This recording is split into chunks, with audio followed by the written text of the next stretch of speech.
Sujana group పై enforcement director కొరడా ఝుళిపించింది. బ్యాంకుల్ని మోసగించడంతో పాటు హవాలా మార్గంలో నగదు మళ్లించిన కేసులో 315 కోట్ల విలువైన ఆస్తుల్ని జప్తు చేసింది.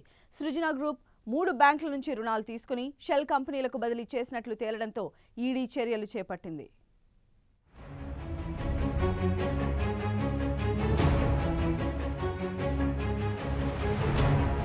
సుజనా గ్రూప్ కు ఎన్ఫోర్స్మెంట్ డైరెక్టరేట్ భారీ షాక్ ఇచ్చింది. బ్యాంకులను మోసగించిన కేసులో 315 కోట్ల ఆస్తులు జప్తు చేసింది. సుజనా గ్రూప్ లో షెల్ కంపెనీలున్నట్లు ఈడీ దర్యాప్తులో తేల్చింది. ఒక షెల్ కంపెనీలతో అక్రమ లావాదేవీలు జరిపినందుకు వైస్రాయ్ హోటల్స్ కు చెందిన 315 కోట్ల స్థిర చరాస్తులను ఎన్ఫోర్స్మెంట్ డైరెక్టరేట్ జప్తు చేసింది.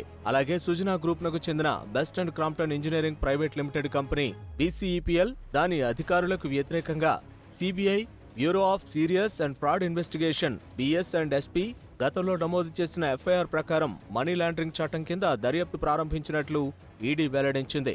ఈ కంపెనీ 2010-2013 మధ్య central bank of India, Andhra bank, corporation బ్యాంకులను మోసం చేయడానికి నేరపూరిత కుట్రకు పాల్పడినట్లు తెలిపింది.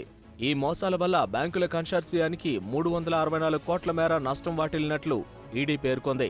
మనీ లాండరింగ్ కేసు దర్యాప్తులో భాగంగా హైదరాబాద్, చెన్నై, న్యూఢిల్లీలోని BCEPLతో పాటు సుజనా గ్రూప్ నకు చెందిన కంపెనీల ముఖ్య అధికారుల నివాసాలు, వ్యాపార కార్యాలయాల్లో సోదాలు నిర్వహించారు.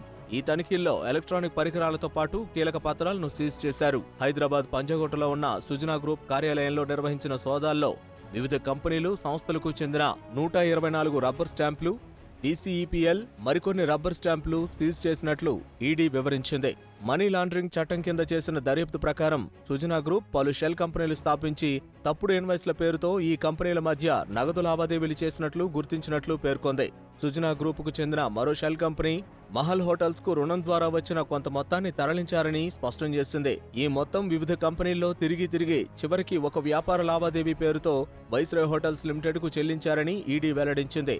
ఈ మేరకు వైస్రాయ్ హోటల్స్, మహల్ హోటల్స్ మధ్య ఒక బోగస్ లావాదేవీని సృష్టించారని ఈడీ తెలిపింది. మహల్ హోటల్స్ కు 315 కోట్లు చెల్లించాల్సి ఉన్నట్లు వైస్రాయ్ హోటల్స్ సంస్థ అంగీకరించడంతో ఆ మేరకు 315 కోట్ల విలువైన ఆస్తులను తాత్కాలికంగా జప్తు చేసినట్లు ఈడీ స్పష్టం చేసింది.